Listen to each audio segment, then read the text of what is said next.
Aces and Armor is a game that will be on Kickstarter, or was on Kickstarter, depending on when you watch this.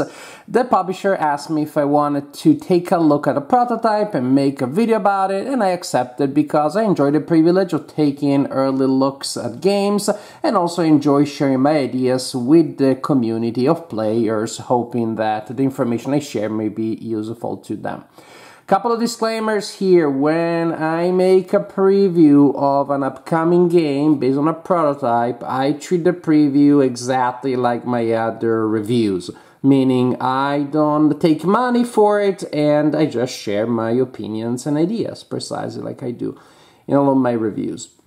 What you see here is a prototype, so the final game may and definitely will look different, especially in one regard. And here I have an extra disclaimer, which is usually I make reviews of upcoming games. This one is only an overview. Why so? Because the prototype that was sent to me did not include enough units to play the full game. This is by design, it wasn't a mistake. That's how they decided to send the prototype to reviewers.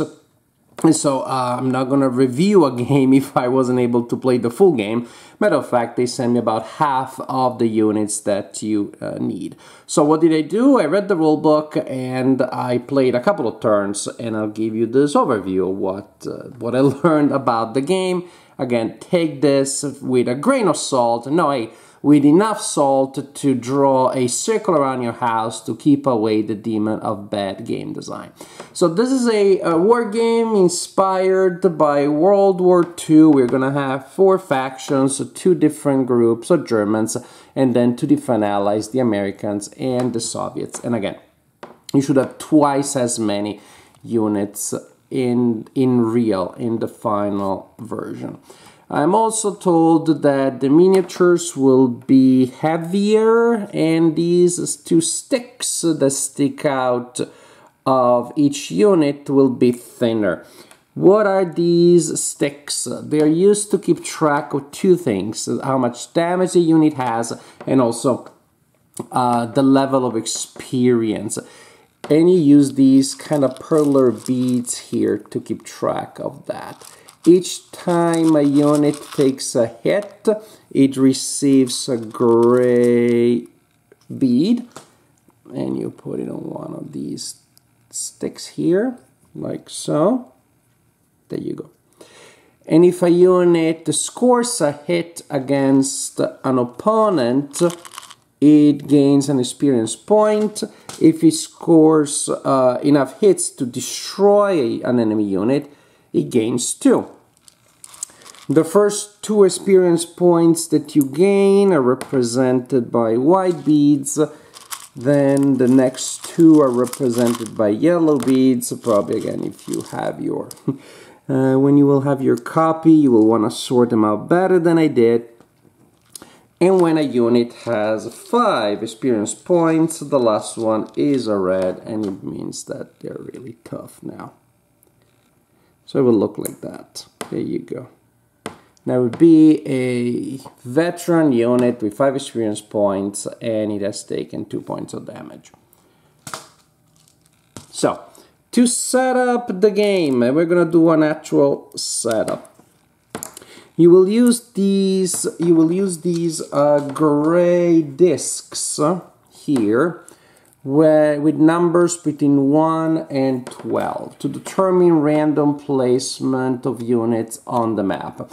Incidentally, the map that you see, so you have a good look, this would be the map for the full game with all 4 factions in play. If you're playing with 2 players / 2 factions, you only use half. And so, and you will use those discs that I showed you to connect units to number locations on the board. Since we're going to use only this part of the map here, I already sorted out discs between 4 and 9. Those are the 4 discs that we're going to use. You shuffle them and you assign 3 to each player, but they don't know which ones they got. And suppose we're going to play with these Germans here and with the Soviets. Once you receive your 3 discs, without knowing what they are, you assign units to them. I could choose to assign them all to this disc if I want, and then none to that one. But suppose instead that I decide to do so. So these are the actual assignments that I decide to do. The Germans are more even, the Soviets go like 3, 1, 2. Then I revealed the disk and I placed the units on the corresponding spaces on the map. 1 unit on the actual space, in this case the space number 8, and the other units adjacent to it. That would be that. This one goes in 7, and these 3 go on and around 4. So up there. The point of the game, by the way, is to take control of these factories that are on the board. But it looks like we're just para-dropping in random areas at the beginning of the game because we don't even know where we're gonna go. Here, these 2 units are next to 9, and then we have 2 more German units that appear out of nowhere in 5. So that would be an actual setup for the game. No doubt setup is pretty quick, but as you can see, they're not going to be headquarters, supply lines, because again, everybody just para-dropped out of nowhere and is really excited to reach those factories because that's how you win the game. So you will alternate. Well, first you decide who goes first, and who goes first gets to move. The movement phase, you have your trusty player rates that will tell you how much units move. And so we're going to move this unit. For example, this tank wants to go to that factory. However, it can't. Yes, terrain will affect the movement, but an important thing is that to enter a factory, you need to spend your entire movement value. So suppose, actually, let's do it there. Because infantry wants to take factory because that's the way to do it. That's the way to score good stuff. So you can't just walk into a factory. You have to end a turn adjacent to it and then spend the whole movement of the next turn to reach it. Which is interesting. I guess it's meant so people don't get an instant victory, but also thematically it feels a bit weird. Also, as you move, if you move adjacent to an enemy, if you move adjacent to an enemy unit, the enemy unit may declare an interception, in which case they take this token. Suppose I was moving the Soviet and the Germans there are intercepting it. I place one of these tokens indicating the interceptor and pointing at the intercepted unit. For now, nothing happens other than the intercepted unit has to stop moving in the next. And then when the intercepting party should move, well, the intercepting unit should not move. So basically, you just committed to attack there. You stop their movement, committing to attack, and then when it comes to the attack phase, you will resolve that attack. But suppose that had not happened. Instead, you are a tank there, attacking that unit. Because after moving is resolved, you're gonna have combat. You declare all of the attacks and you must resolve them in the order in which they were declared, for which, if you have a number of them, you could use these tokens again, the ones were set up to indicate the order in which you will resolve the attack. You determine for each attack if first, of course, the attacker needs to be in range to attack, and then you determine if the defender can attack back based on range. So, for example, that tank attacking the infantry, they get to attack, and the defender gets to fight back. Not so much if this one is attacking that infantry unit, it doesn't get to fight back. You determine how many dice you roll. You may want to have a dice tray here because you're going to roll a substantial amount of dice. Also, the dice are 12-sided dice, so they roll quite a bit. The number of dice that you roll is based on how many ones your unit has. And a unit is destroyed when it takes 5 ones, those gray Prerelease that I showed you. So, for example, fresh units roll 12 dice. A unit with 2 damage tokens on it would only roll 10. And so everybody's fresh and ready to go there. And so the German tank attacking the Soviet infantry will roll 12 dice. All right, we rolled the dice. So what did that do? Now we look at the player aid, our trusty player aid, and we see the number to hit that the unit has based on the level of experience, remember. So right now everybody's a rookie. We don't have anything here, so we roll on 7. We hit on 7 or less. Yeah, one of my gripes and pet peeves. I don't like to roll low to hit. If the tiger had 2 white and a yellow token on its peg of experience, on its stick of experience, then they would hit with 9 or less. But we're rookies, so we hit with 7 or less. We go through all of the dice that we have here, and we see how many hits we scored. Oh, that was a lot. That's a lot of hits. 1, 2, 3, 4, 5, 6, 7, 8, 9, 10. After we have seen how many hits we have scored, we check how much damage that actually corresponds to, based on the armor of the defender, and that also is based on whether the terrain that they are in. And so, for example, 10 hits is equal to 6 damage, which is instant death against militia in terrain other than forest. But if the militia had been in the forest, 10 hits would have caused a damage of 4. So that's how you go through all of the things to determine how many dice you rolled. You determine what is the amount to hit.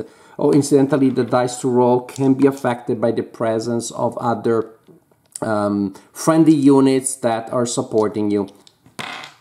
So combine arms bonus, basically. Determine how many dice, determine what the number to hit is, and then you determine how much damage the hit causes. And then you add perler beads accordingly. Factories, we said, that's what we are fighting for. Factories will generate coins for the party occupying them, and these coins can be spent, you place them under a unit, can be spent to remove damage from a unit and or to bring back units that were destroyed at the cost indicated here. And you play until a player is controlling enough factories to win the game. That's pretty much the winning condition. So this is aces and armor, at least the experience that I've had based on the on this pre-production copy and based on the limited amount of units that I received. My experience, my feelings, maybe you're not feeling a lot of love coming from me. Let me just say I'm not particularly excited about this game. Why? Well, the general idea, I'm all, so this is clear, I'm all for the board gamification of wargaming, for taking innovative ideas from board gaming and adding them to wargaming, to keeping wargaming fun and fresh and relevant and innovative. Undaunted is a perfect example of a board gamified war game because it takes deck building, so an innovative idea in game design, adds it to wargaming and makes wargaming innovative, fun, and still feel very much thematic. Here we have innovations that to me feel gratuitous. They don't really add much. The sticks of power and the stick of power and the stick of wands, they're just annoying to implement. Even if I was sorting better my things, you just have to go through all of these little tiny things. In real, I'm absolutely sure that sooner or later these will start rolling around like you see there, and then I would step on them and my cats would eat them. Just like maybe there is a reason why this kind of component hasn't made it big into wargaming in the last, I don't know, since Little Wars by A.G. Wells, I guess. Although those war games could also be messy. But my point is that these are just not effective game components to me, not particularly logistically savvy, I believe. New! but do they really improve the experience? To me, I don't know. For example, to keep track of how much damage a unit has, to me, the time-tested method of using a wooden block with multiple levels of health remains more effective. But they wanted the toys. Everybody likes the toys, so they understand that. But again, having these like toys, and so you have one unit per type, I guess you have 2 infantry and 2 tanks at the end when the full copy. The game feels just very abstract. I don't feel that it represents much. You have to go through all these steps, get the dice, check one table to see how many, check another table to see what hits, check another table to see what those hits do. And I feel more inclined to go through all those steps when it's a game that gives me a feel for the historical context. And here I just have the feeling that I'm playing with toy soldiers with all the steps and complications of wargaming without the historical benefits of wargaming. I just don't understand what this represents, this appearance of units out of nowhere in an area so rich of factories that, however, have invisible barrier that prevent you from just driving in. So the game feels abstract and fiddly, and these are not particularly exciting things to me. Again, I haven't played the full game. I only played a couple of turns, but those are my impressions after playing a couple of turns of Aces and Armor.